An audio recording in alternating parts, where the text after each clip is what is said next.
আর্জেন্টিনাকে হারিয়ে স্পেনের বিশ্বজয় প্রমাণ করে ফুটবল মানচিত্রে তাদের রাজত্ব কোনো ফ্লুক বা হঠাৎ পাওয়া ভাগ্য নয়। এর পেছনে রয়েছে নিখুঁত এক স্প্যানিশ মাস্টার ক্লাস। নারী এবং পুরুষ উভয় ফুটবলেই তারা এখন বর্তমান বিশ্ব চ্যাম্পিয়ন। ফুটবল ইতিহাসে এমন অলরাউন্ড কীর্তি নেই আর কোনো দেশের।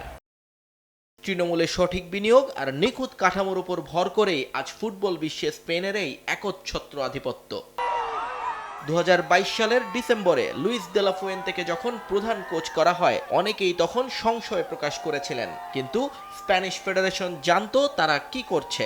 দে লা ফুয়েন্তে বছর জুড়ে কাজ করেছেন স্পেনের যুব একাডেমিগুলোতে। আজকের বিশ্বজয়ী ইয়ামাল কিংবা কুরবাসিদের তিনি চেনেন একেবারে শৈশব থেকে। তাই তো একাডেমি থেকে সিনিয়র দল খেলার ধরন আর দর্শন বদলে যায়নি একটুও। এই চেনা সিস্টেমেই মাঠে এনে দিয়েছে অবিশ্বাস্য ধারাবাহিকতা।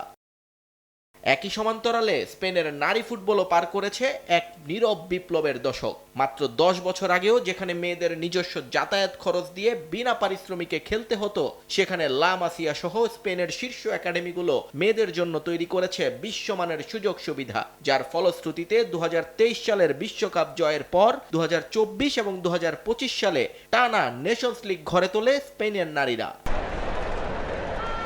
এই বিশ্বকাপে স্পেনের জালে বল জড়ানো তো দূরের কথা, পুরো টুর্নামেন্টে তাদের গোল পোস্টে 10টা অন টার্গেট শট নিতে পেরেছে প্রতিপক্ষ।